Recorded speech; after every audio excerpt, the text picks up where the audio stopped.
y que las ovejitas la seguían al son de la flauta y no sé cuánta cosa más. Todo eso le evocó a ella ver a esta pequeña ovejita. Ahora le voy a contar mi reacción la primera vez que vi a esta ovejita, porque la he visto antes en mi propia casa. La vi y pensé que era de azúcar, y le di un mordiscón y casi le saco la cabeza. Con esto estoy diciendo que después de haber hablado del Buen Pastor, de haber hablado de la Virgen de Guadalupe, resulta que yo soy el malo de la película que va a hablar del diablo. El que se quiera ir, que se vaya, la puerta está abierta. Bueno, pues esta batalla, esta guerra, esta lucha, comenzó desde muy temprano. Comenzó en el cielo, cuando un ángel malo se rebeló contra Dios y quiso ser como Dios. Y al querer ser como Dios se despeñó desde el cielo y quedó viviendo en los abismos. Ahora, los abismos no es un lugar, porque los ángeles son espíritus puros, por lo tanto no ocupan lugar. Y si decimos que están en algún lugar, es porque actúan en un lugar. El espíritu puro está allí donde actúa. Voy a leer un texto del último libro de la Biblia, el Apocalipsis, donde habla de esta lucha original en el cielo. Y dice así: entonces se entabló una batalla en el cielo, Miguel y sus ángeles combatieron con el dragón, también el dragón y sus ángeles combatieron, pero no prevalecieron, y no hubo ya en el cielo lugar para ellos. Y fue arrojado el gran dragón, la serpiente antigua, el llamado Diablo y Satanás, el seductor del mundo entero. Fue arrojado a la tierra, sus ángeles fueron arrojados con él. Y uno de los discípulos de Jesús, San Pedro, nos dirá algo semejante, a saber,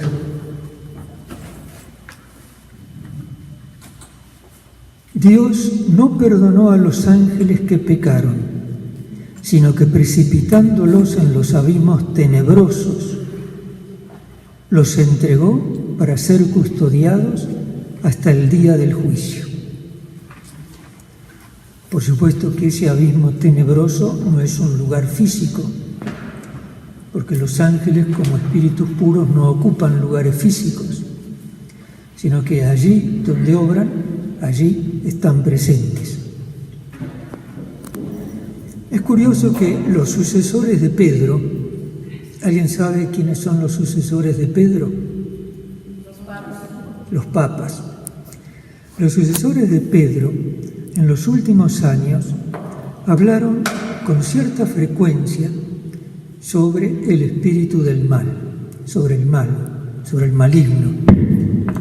Por ejemplo, Pablo VI, que va a ser canonizado próximamente, en el año 1972, escribió y dijo: ¿cuáles son las necesidades más grandes de la Iglesia de hoy? Una de las más grandes necesidades de la Iglesia es la defensa contra ese mal que llamamos demonio. Ese mal que es una eficiencia, un ser vivo, espiritual, pervertido, pervertidor. 1972. Fue lo siguiente. En el 2000, a esta generación, pero también a tantas otras, nos han querido hacer creer que el diablo era una figura, una idea del mal. Pero el diablo existe y nosotros debemos luchar contra él. lo recuerda San Pablo cuando nos dice: debemos luchar contra él. Y nosotros no estamos demasiado convencidos. Pues ahora una pregunta. ¿Creemos o no creemos que existen espíritus puros, malos, que no hacen otra cosa que molestar a los humanos? No importa cómo se los llame. Yo lo puedo llamar mandinga, lo puedo llamar dragón, serpiente, espíritu malo, espíritu maligno, diablo, Satanás, Satán, como se quiera. Pero más allá de cómo se lo nombra, ¿creemos o no creemos? La pregunta la formulo a ustedes. ¿Creemos o no creemos? Sí. ¿Todos creen? Parece que en México todos creen. Muy creyentes. En otros países hay muchos que no creen. No creen. Bueno, si creen, ¿cómo lo llaman? Diablo. Chamuco. Gualicho. Chamuco. Chamuco. Bueno, no importa cómo lo llamamos, lo que importa es que creemos en un espíritu puro, angélico, maligno, que se divierte haciendo fechorías, es decir, haciendo el mal. Después voy a decir algo muy importante sobre este señor espíritu maligno.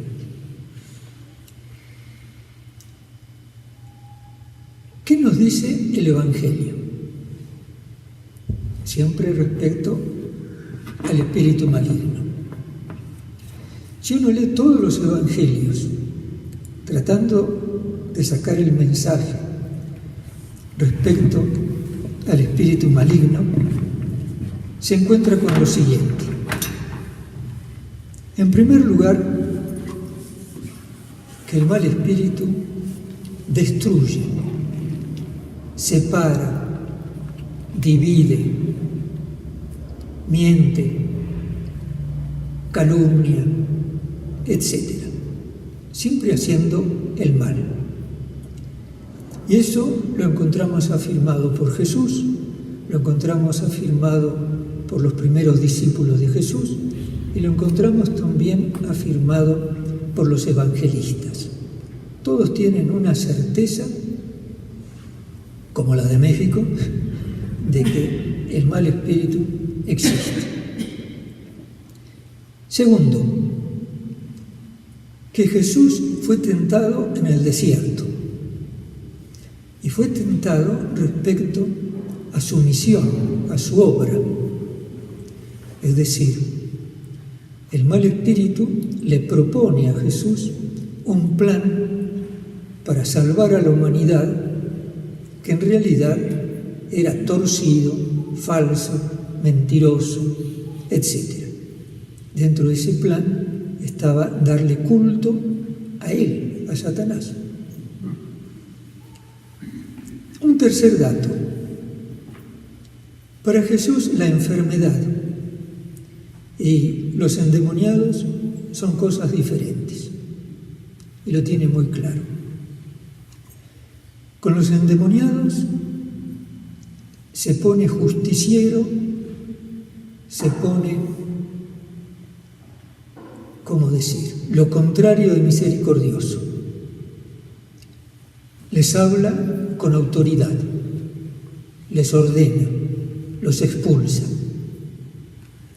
Con los enfermos sale a luz toda su misericordia. Les impone las manos, los bendice, los cura, los sana. Con los endemoniados, como digo, es severo, pero no es severo con la persona que lleva el demonio, sino con el demonio que actúa en la persona. Hay una diferencia importante entre Jesús en su relación con los malos espíritus y lo que hacían los judíos exorcistas de la época de Jesús. Y lo más importante es esto: Jesús saca demonios con el imperio de su palabra. Fuera Satanás. Y Satanás desaparece.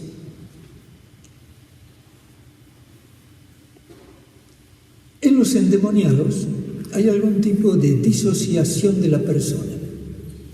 Es decir, hay uno que habla con la boca del endemoniado, pero es otra persona. Y es a ese a quien se dirige Jesús para liberar al poseso.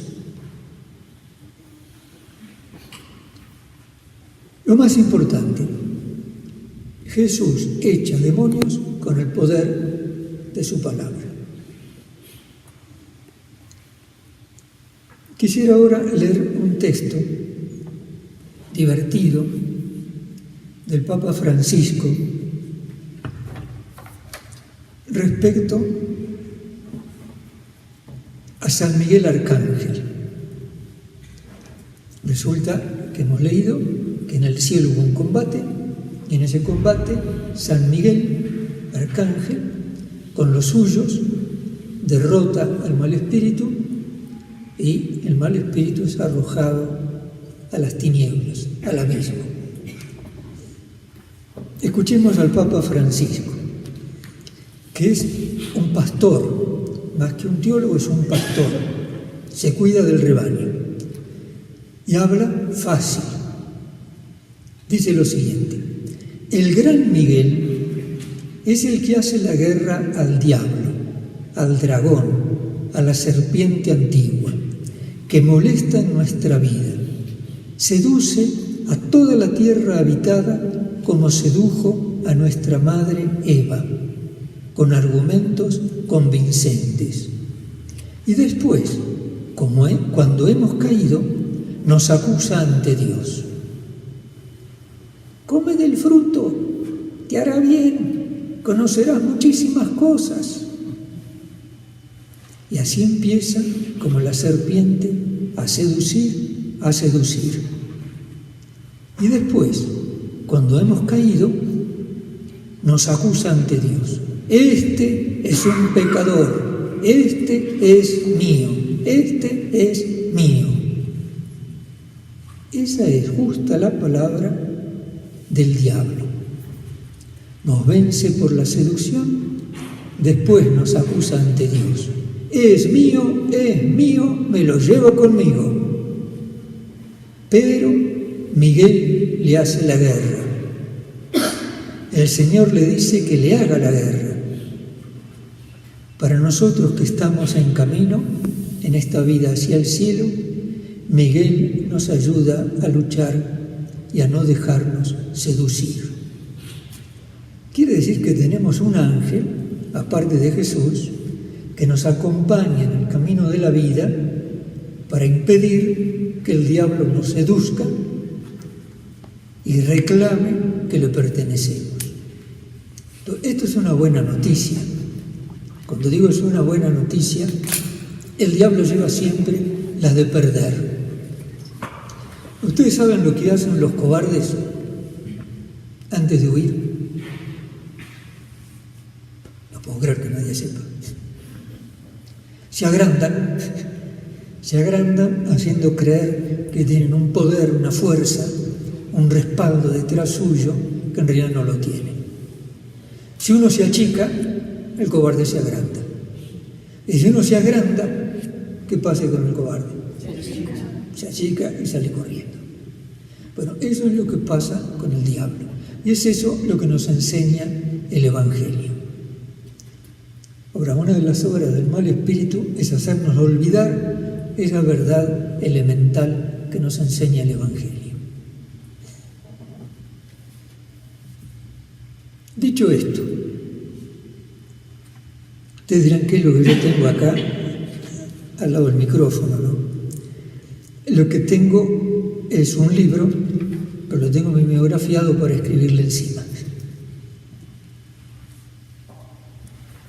Dicho lo dicho, El Señor nos dejó una oración, que es también una defensa contra el mal espíritu. Aparte de San Miguel Arcángel, el ángel de la guarda, una oración. ¿Saben cuál es esa oración? Más concretamente, esas palabras que dicen: líbranos del malo, no nos dejes caer en la tentación. También en esta oración pedimos el pan de cada día. Es decir, que el Padre Nuestro es una oración cotidiana. El cristiano la tiene que rezar cada día. Entonces, cada día estamos pidiéndole al Señor que nos libre del malo y que no nos deje caer en la tentación. San Pedro, ¿cayó o no cayó en la tentación? ¿En qué tentación cayó? En la negación. Hubo otro que también negó a Jesús. ¿Quién era? Judas. Sí, era Judas Iscariote. Pues bien, resultó que Pedro negó cobardemente a Jesús, pero se arrepintió, reconocido su pecado, y evidentemente fue perdonado, pero aprendió con lágrimas la lección. Judas traicionó también a Jesús, no lloró, no pidió perdón. ¿Por qué no pidió perdón? ¿Alguien sabe o se imagina? Porque pensó que su pecado no tenía perdón. Eso es. Pensó que Jesús no le iba a perdonar. Entonces desesperó, perdió la esperanza. ¿Qué hizo? Se quitó la vida. ¿Quién estaba detrás de él? Clarísimo, clarísimo. El gran enemigo de la vida es el espíritu del mal. Como Pedro aprendió la lección, nos dio un consejo. Y en ese consejo nos dice: sean sobrios, vigilen, porque el adversario, vuestro adversario, el diablo, ronda como león rugiente buscando a quien devorar. Resístanle firmes en la fe. Fíjense qué curioso. El arma que propone San Pedro para defendernos del mal espíritu es la fe. Nos podemos preguntar: ¿en qué tenemos que creer para defendernos y derrotar al espíritu del mal? ¿Qué piensan? Tenemos que tener fe en la misericordia de Dios. ¿Está bien? En que si Dios está con nosotros, nadie puede estar contra nosotros. Está bien. En el perdón de Dios. Está bien. Y en que Jesús ya lo venció, la fe en Jesús. En que existe el diablo. ¿No? Todo está bien. Llenamos la canasta y con lo que acaban de decir Maricela, la completamos.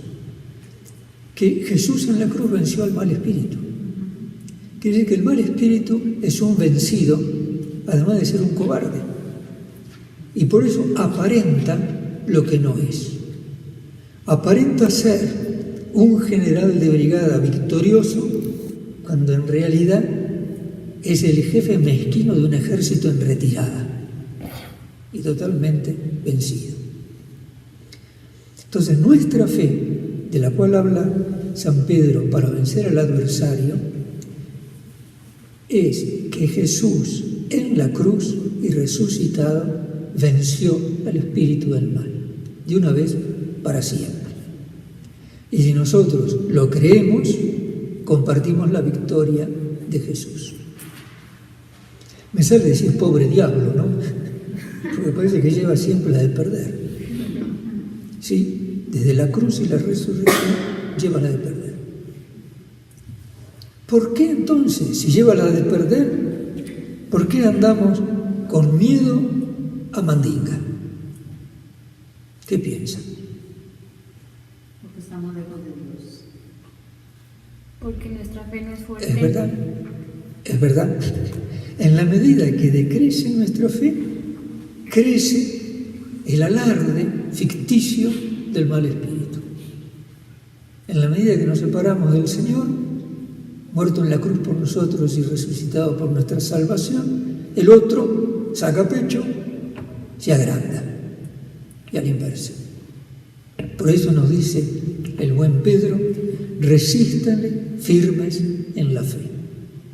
Concretamente, en la fe de la victoria de la cruz de Jesús y de la resurrección del Señor Jesús.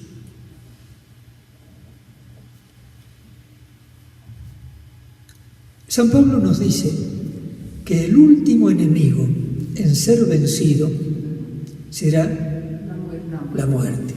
El último enemigo en ser vencido.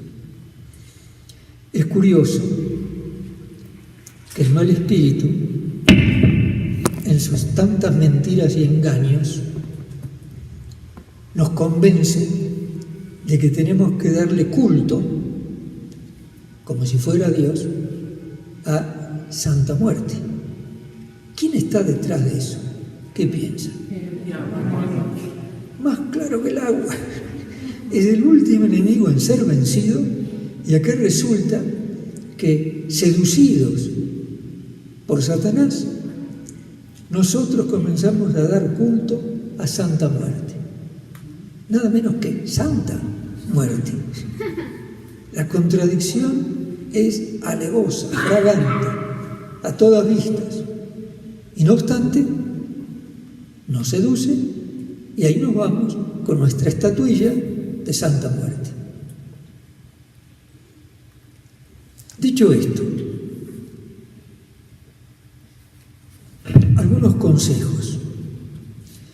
Estos consejos no están sacados de la manga. ¿Saben lo que es sacar consejos de la manga? Improvisar.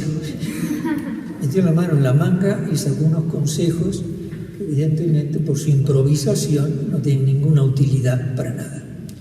Entonces, algunos consejos que me parecen importantes, de diferente tipo. El primero: el mal espíritu no puede ejercer ningún tipo de poder sobre nuestra libertad, que es como decir, el mal espíritu no puede obligarnos a separarnos de Dios, no puede obligarnos a pecar, no puede. Lo más que puede hacer es seducir, engañar, tergiversar las cosas, hacer pasar lo bueno como malo, que es un engaño, pero nunca puede actuar sobre nuestra libertad. Bueno, la conclusión que uno saca es clarísima, ¿no? La libertad es mucho más grande, más fuerte, más noble que todos los malos espíritus. Él no la puede doblegar. Segundo, ¿cómo trabaja el mal espíritu? Por lo general, el mal espíritu trabaja sobre nuestra naturaleza humana en sus flancos débiles. Un flanco débil puede ser un cierto vicio que uno tiene. Me gusta la grapa. ¿Saben lo que es la grapa? Me gusta el tequila. Nunca supe si es el tequila o la tequila. Bueno, pero es la botella. Entonces, es la tequila, la botella de tequila. Bueno, ese gusto que tengo por el tequila es un flanco débil. Yo sé que a la segunda copa ya no camino derecho. A la tercera, sangre de borrego, y empiezo a decir pavadas. Y a la séptima copa, sangre de león. Es decir, comienzo a ser agresivo, etcétera, etcétera, etcétera. A través de eso, el mal espíritu monta como caballero sobre su corcel y hace sus diabluras. Ese es un ejemplo de un flanco débil. Siempre el mal espíritu trabaja sobre los flancos débiles. En la medida que uno conoce su flanco débil, es evidente que le desbarata el trabajo al otro. Si no lo conoce, se presta a la obra del mal espíritu. Tercer consejo, y este es muy importante. Nunca hay que saltar rápidamente a conclusiones. Se escuchó un portazo, se fue el diablo. No es que se fue el diablo y es el culpable del portazo.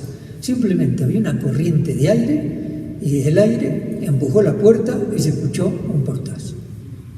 Entonces no hay que saltar etapas cuando uno trata de juzgar o discernir la realidad. Se habla de cosas naturales, que son las cosas que nosotros podemos hacer. Hay cosas que los espíritus puros pueden hacer, pero que nosotros, como espíritus encarnados, aunque seamos flacos, no podemos hacer. Y eso se llama actos preternaturales. Hay cosas que solamente Dios puede hacer. Por ejemplo, Dios puede cambiar el orden de la naturaleza. A eso lo llamamos milagro. Eso es del orden sobrenatural. Ahora, un espíritu puro que se mueve en el orden preternatural no puede hacer las cosas que hace Dios, no puede hacer verdaderos milagros, pero sí puede hacer apariencias de milagros, que lo más tonto que somos nosotros, que estamos por debajo como espíritus encarnados y no tenemos esa luz, creemos que son milagros, pero no lo son. Conclusión. Cuando algo sucede, debemos ver si sucede simplemente como efecto natural.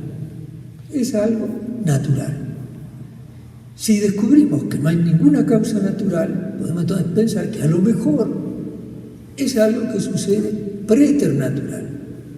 Causa un espíritu puro, un ángel bueno, un ángel malo. Si vemos de que eso no, porque a lo mejor se trata de un milagro, una curación milagrosa, entonces tenemos que ir directamente al orden sobrenatural. Eso es obra de Dios. Entonces, no atribuyamos al malo cosas que son nuestras.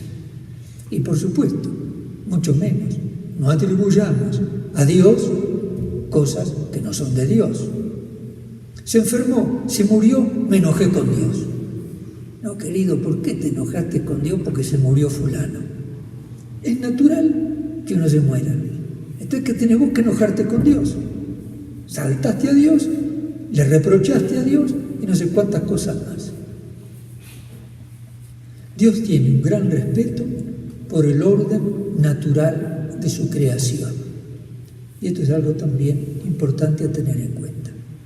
Que es como decir, estoy buscando una frase que no sea altisonante, ¿no? Dios no hace milagros, como decir, al divino botón.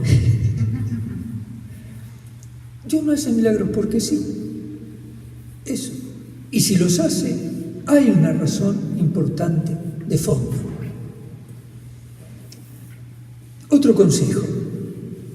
Es importante conocer la doctrina cristiana sobre los malos espíritus. ¿Por qué es importante conocerla? Lo que se encuentra en el catecismo, por ejemplo. ¿Por qué es importante?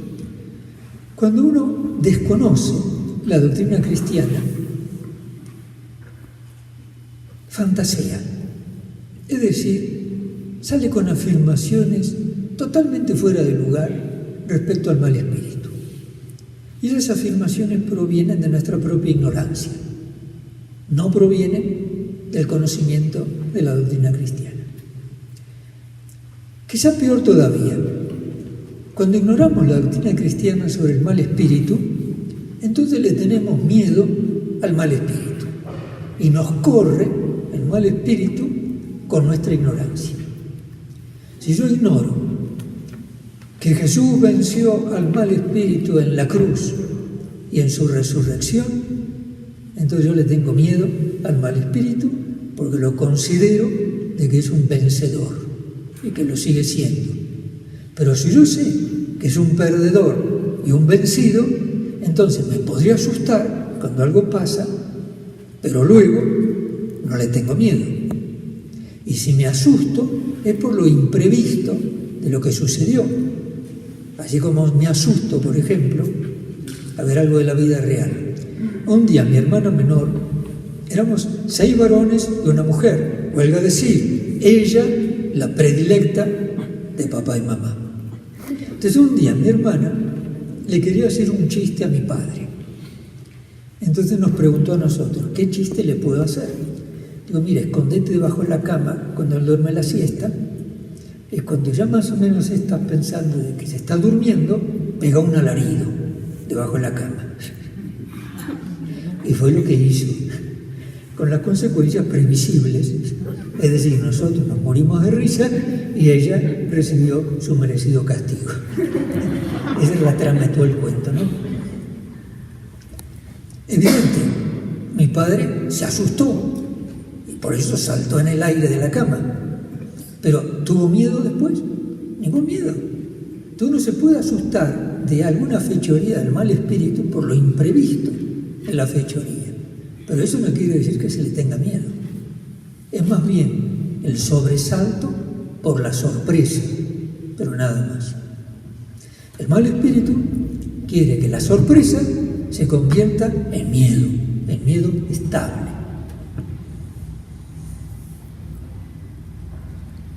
Otro punto de la doctrina. Existe. El mal espíritu existe. No es una proyección del subconsciente, una proyección simbólica del mar. No, existe. Además de existir, obra. Y lo que hace, siempre hace referencia al mal, nunca al bien. Puede ser un bien aparente para hacernos caer en un mal, pero siempre su acción es mala. Tercero, y lo vuelvo a repetir, ha sido vencido, aunque aparente no serlo. Vencido por la cruz y la resurrección de Jesús. Sabemos además, lo enseña la sana doctrina, que cuando el mal espíritu hace una fechoría, debe pedir permiso. Es una criatura, y una criatura viene de un creador. Entonces, para hacer una fechoría con otras criaturas como nosotros, debe tener permiso del creador. Y si Dios le da permiso, solamente hay un motivo. Y el motivo es porque ese mal que va a ser el maligno, Dios lo va a convertir en un bien para la víctima del maligno. Cada vez que el mal espíritu hace un mal, Dios de ese mal puede sacar un bien. Y eso solo lo puede hacer Él. Por último, la Iglesia tiene los medios necesarios para continuar la derrota de Satanás.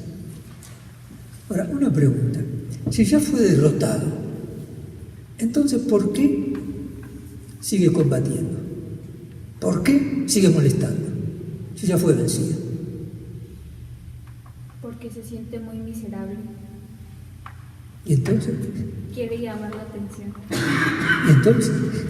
Pues nos usa como sus juguetes. Todo va bien, pero sigue adelante a ver si llega hasta el fin. Pues que nosotros somos muy débiles y entonces nos creemos de muchas cosas porque somos ignorantes. Y como nuestra fe no está muy fuerte, pues por eso caemos en sus fechorías y le creemos. Y logra llamar nuestra atención. ¿Y entonces? Se ríe de nosotros. ¿Qué pasa si volvemos al Señor? Si volvemos a Dios. Pues se enoja y vuelve a quedar derrotado nuevamente. Claro, Él vuelve a quedar derrotado, simplemente. Eso. Es decir, que sus victorias son temporales, duran un rato. Y nuestra conversión al Señor, nuestra petición de perdón, nuestro clamar y gritarle a Dios que nos ayude, comienza el proceso de la derrota del mal espíritu. Hay una conclusión muy importante de todo esto y es: no hay que temer. Nos puede dar un poco de miedo cuando nos sobresalta con algo, como cualquier otra cosa que nos sobresalte. Si resulta que yo estoy caminando por un bosque de pinos y hay en el bosque de pinos un búho, ¿y saben lo que es un búho? Una lechuga pero grande, de esas que mueven toda la cabeza así hasta atrás y la hacen girar casi 75-90 grados y después vuelven así, con los ojos siempre abiertos, viendo todo. Bueno, resulta que en la oscuridad de la noche yo escucho yo salgo corriendo. O sea, pero tengo temor a los búhos, no temor. Luego lo encuentro a mediodía y piqui, y le rasco el coco, no más tranquilo. Pero me sobresalto. Entonces nos puede sobresaltar, pero no le debemos temer. Concluyendo, es un error pensar que Satanás está hasta en la sopa que me van a servir mañana al mediodía. Y también es un error pensar que Satanás no existe. En un caso me voy a un extremo. Satanás lo puede todo, Satanás está en todas, etcétera, etcétera, etcétera. Y en el otro caso, reduzco todo a una simple proyección mental y dejó de existir el espíritu puro caído que llamamos demonio, Satanás, diablo o como sea. Bueno, dicho esto, me parece que tenemos suficiente para comenzar. Si hay alguna pregunta, fácil. Si no es fácil, la va a responder la Madre Aurora. Si ella no la puede responder, la va a responder Kili. Si no puede Kili, la va a responder Malena. Si no puede Malena, la va a responder María. Y si no puede ninguno de nosotros, bueno, levantamos el mochuelo y nos vamos. No ustedes, sino nosotros. Si el mal espíritu se representa en ruidos, Perdón, una palabra. Si el mal espíritu se representa en ruidos, así, cosas raras. Sí.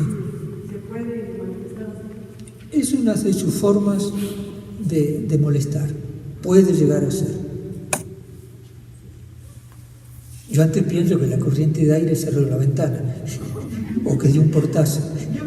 Pero puede llegar a actuar así. Sí.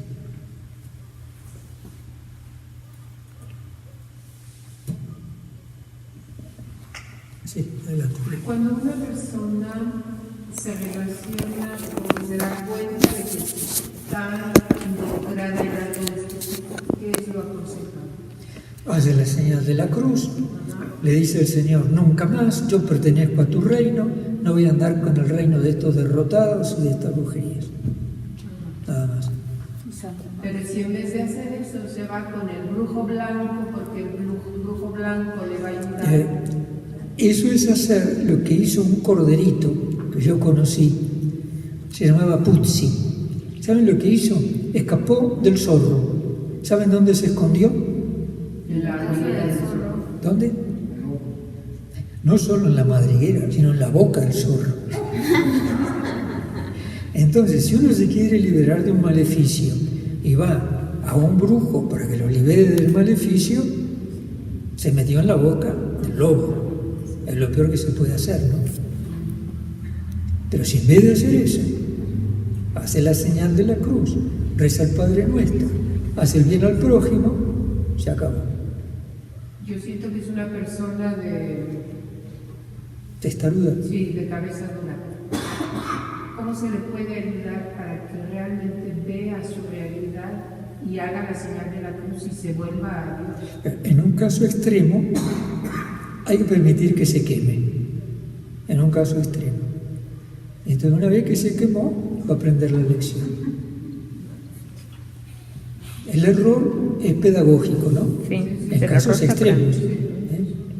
No, mamá, dijo el niñito de 3 años, me dijeron en la escuela que la electricidad no existe, por eso voy a meter los dedos en el enchufe. Dice, no, querido, no metas el dedo en el enchufe. Sí, lo voy a meter, porque además yo leí el libro de Superman. Y le di una patada al niño. aprendió. Nunca más ese niño terminó con el dedito chamuscado, va a meter el dedo en el enchufe. Yo a los 4 años agarré una lámpara de bronce que me habían dicho no la toque porque el cable está pelado. Y dije, ¿cable pelado? A mí el cable pelado no me hace nada. ¡Paf! Me dio una patada, no voy a hacer el ruido. Nunca más agarré una lámpara de metal sin antes haberla desenchufado. Entonces, todo esto de dar todas las prácticas de magia, hechicería, mediante las que se pretende dominar y domesticar potencias ocultas para ponerlas al propio servicio y obtener un poder sobrenatural sobre el prójimo, son gravemente contrarias a la virtud de religión. Aún más, son condenables cuando van acompañadas de una intención de dañar a otro, recurran o no a la intervención de los demonios. Entonces, de que hay un maleficio en una imagen sagrada, pero que resulta que yo no lo puedo ver, que no me hagan el cuento. Mira qué sencillo. Si la gente que lo hace, si lo hace por ignorancia, de cualquier manera, está invocando al demonio. Sí. Sí. Y más aún si es un bautizado, es un cristiano. Sí. Lo que pasa es que eso es muy común. Sí, ya lo creo. Bueno, todas las preguntas que están haciendo es parte del tema de mañana. Es que como son fáciles, las preguntas fáciles. Porque mañana va a ser un día un poco pesado. Entonces, muchas de las cosas que están diciendo es parte del tema de mañana. No queríamos poner todo eso al inicio, sino introducirnos con algunos principios, etcétera, etcétera, ¿no? Pero tengan presente esto, cada situación particular debe ser evaluada en particular.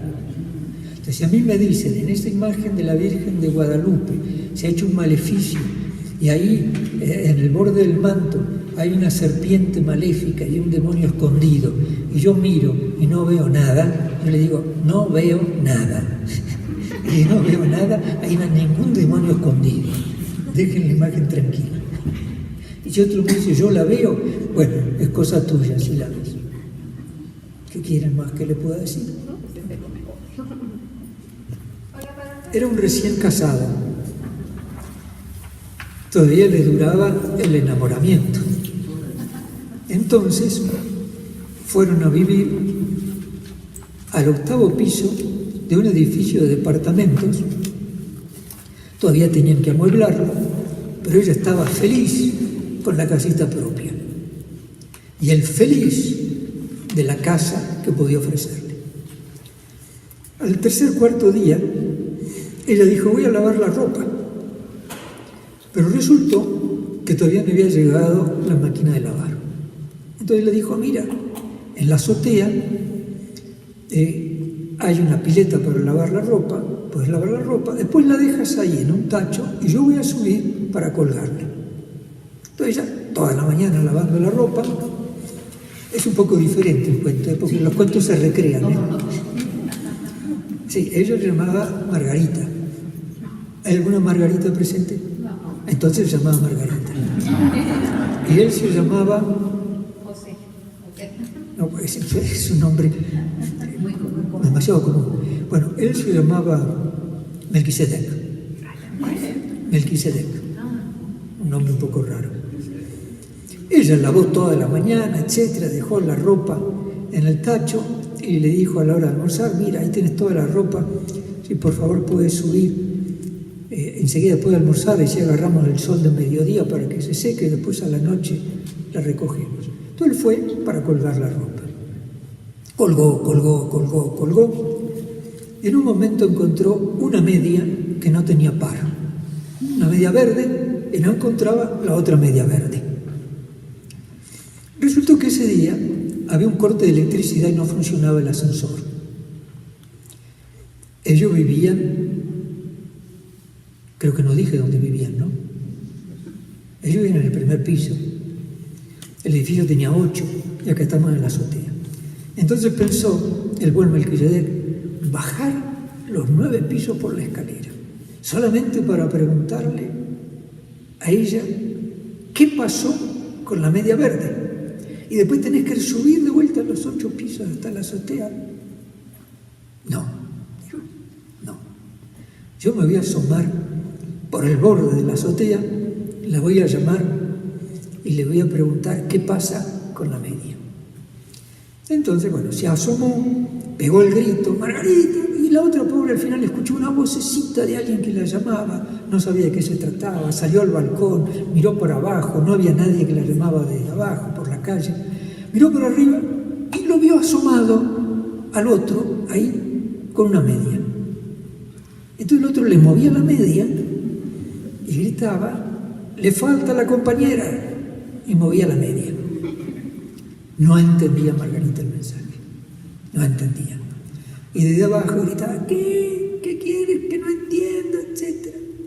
Y el otro pensó que cuanto más se asomaba y más gritaba, más la otra iba a escuchar.